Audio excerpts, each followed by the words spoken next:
sounds really cool. What is this one basically about?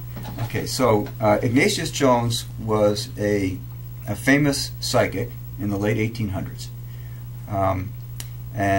He was kind of the founder of the modern spiritualist movement in the Boston area. And he'd have these big meetings, and the followers would be there, and they'd come up to the front, and he'd do readings with them and so on. And he told them at one point, he brought in a portrait that he had commissioned of himself.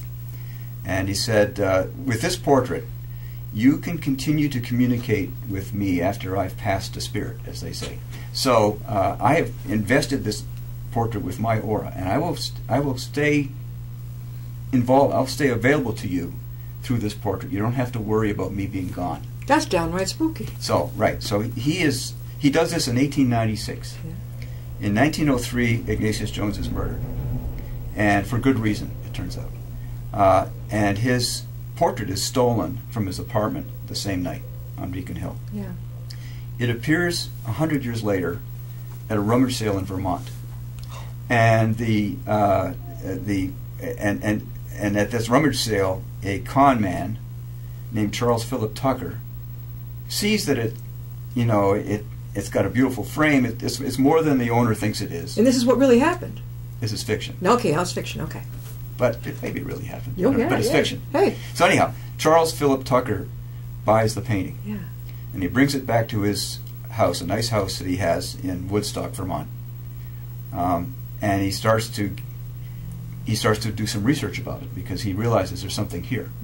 And he finds out through various ways that this painting, who Ignatius-Jones was, that he was murdered, that he had these followers and so on, and that it's a valuable painting. It was painted by Desmond Wilkins, who was a famous painter in the late 1800s of big Boston families, portraits of the families.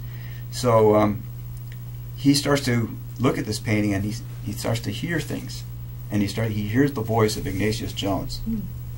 Ignatius-Jones starts telling him what to do, and initially Charles Philip Tucker resists, but he gets taken up with it, and one thing follows another, and he ends up forming what they call the Ignatius-Jones Center for Spiritualist Discovery in a town called Tudorville, which is adjacent to Woodstock, and invites psychics to come and see the portrait and communicate with Ignatius-Jones, because he's a famous figure in their history. Yeah.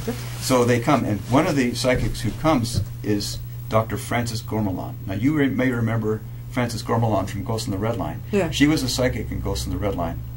So now you're tying this? Now tying it. So she comes up to Vermont, and the thing about what's happening here is that Ignatius-Jones is controlling Charles Philip Tucker, or seems to be, more and more, and things are starting to get out of control at this Ignatius-Jones Center.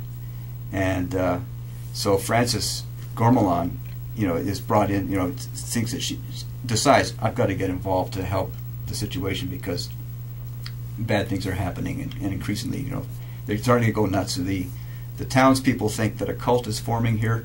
Oh, and, great. and they're right in some respects. Yeah. And because of their antagonism towards the center, there's a paranoid response, and some of the colleagues of Charles Philip Tucker, one of them in particular named Buddy,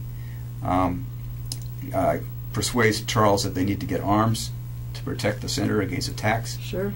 And so they do.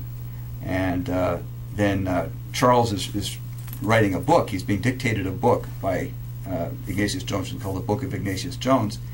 And he determines that one of the visiting psychics he thinks is disrespecting the book, so she has to be punished severely. Yeah. And so things start to roll like that. And it turns out, don't give us the ending. Frances Gourmillon gets involved to save the